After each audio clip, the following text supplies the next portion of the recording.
कक्षा 9वीं के हिंदी ऑनलाइन शिक्षण में आपका स्वागत है। आज हम हमारा काव्य खंड का पाठ 9वां साखियाँ व शब्द जो कि कबीरदास जी द्वारा लिखित है, जो इनके बीजक संग्रह में से संकलित है। कबीरदास जी का जन्म 1398 ईस्वी और इनकी मृत्यु 1518 ईस्वी में 120 वर्ष का इनका पूरा जीवन काल था।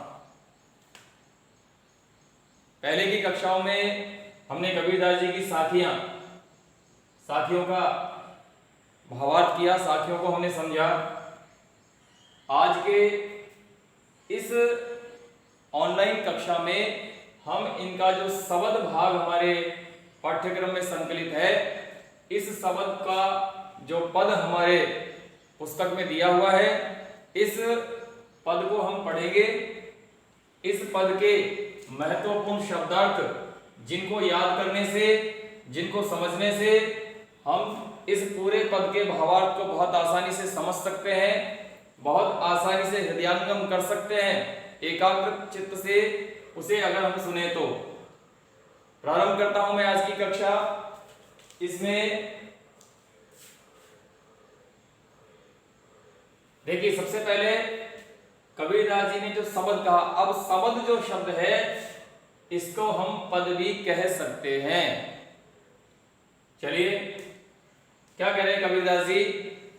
मनुष्य को संबोधित करते हुए कबीरदास जी कह रहे हैं कि मोह को कहां ढूंढे बंदे, मैं तो तेरे पास में, ना मैं देवल ना मैं मस्जिद, ना काबे कैलाश में, ना तो कौने क्रिया कर्म में, नहीं योग वैराग में, खोजी होए तो तुरतई मिली हो, पल भर की तलाश में, कहे कबीर सुनो भई साधु, सब श्वासों की श्वास में।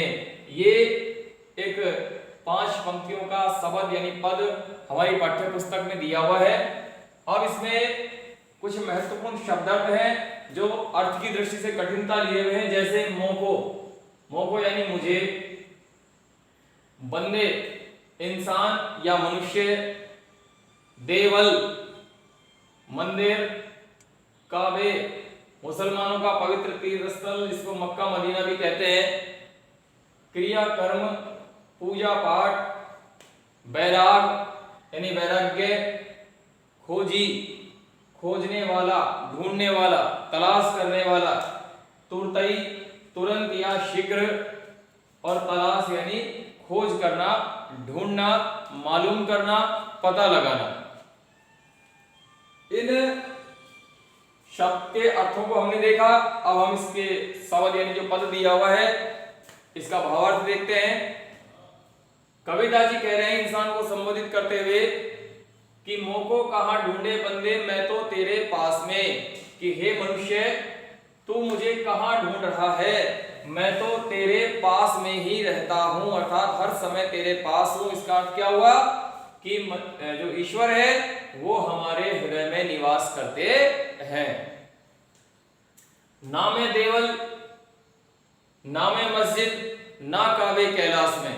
कबीरदास जी कह रहे हैं ईश्वर के बारे में हमें वो बता रहे। हालांकि वो निराकार स्वरूप को मानते थे, साकार स्वरूप को नहीं मानते थे, लेकिन फिर भी निराकार स्वरूप का अर्थ वो मानते थे कि हर जगह विराजमान, उनका कोई आकार नहीं है, कोई स्वरूप नहीं है, वो प्रकृति में सब जगह विद्यमान है। तो क्या कह रहे हैं कि ना तो वो मंदिर में मिलेंगे, ना मस्जिद में मिलेंगे, ना ही मक्का मदीना की यात्रा से, ना ही कैलाश की यात्रा से, अर्थात हम अमरनाथ वगैरह जो यात्रा पर जाते हैं, तीर्थ यात्रा पर, कैलाश पर्वत की यात्रा पर, उसके बारे में यह कह रहे हैं। क्या कह रहे हैं कि ना तो ईश्वर, ना तो प्रभु देवल मंदिर में मिलेंगे, ना मस्जिद में मिलेंगे, और ना ही मक्का मदीना की यात्रा और कैलाश की यात्रा करने में प्राप्त होंगे। ना तो कौने क्रियाक्रम में, ना कोई क्रियाक्रम अर्थात पूजा पाठ योग विद्या पद्धति में मिलेंगे, नहीं योग वैराग में, और ना ही योग धारण करके वैराग्य ले रहे हैं, संन्यास। वैराग्य का अर्थ हम कह सकते हैं, वैराग का एक अर्थ हो गया वैराग्य, और इसका दूसरा अर्थ हम ले सकते हैं संन्यास से, समधन्यास, संन्यास। फिर क्या कह रहे हैं, खोजी हो तो तुरतई मिली हो। अगर कोई सच्चा खोजने वाला हो, कोई सच्चा तलाश करने वाला हो, तो जो ईश्वर है वो तुरंत ही शीघ्र ही मिल जाते हैं। कैसे? पल भर की तलाश में, थोड़ी ही देर की तलाश, थोड़ी ही देर ढूंढने में ईश्वर तुरंत हमें मिल जाते हैं। किस प्रकार से और कहाँ मिलेंगे, ये भी उन्होंने अंतिम पंक्ति में बताया है कि कहे कबीर सुनो भाई साधु। कबीरदास जी कह रहे हैं कि हे साधुओं सुनो, सब श्वासों की श्वास में ईश्वर तो सभी की श्वासों में विराजमान करते हैं।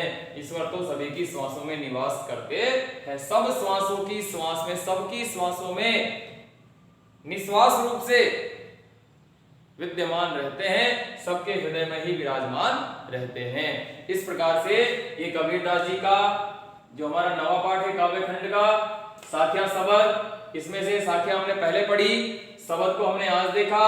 ये 5 पंक्तियों का एक शबद है, एक पद है, और इसका ये शब्दार्थ और ये इसका भावार्थ आपको अपने संग्रह में रखना है, याद करना है, और परीक्षा की दृष्टि से ये पाठ बहुत महत्वपूर्ण है।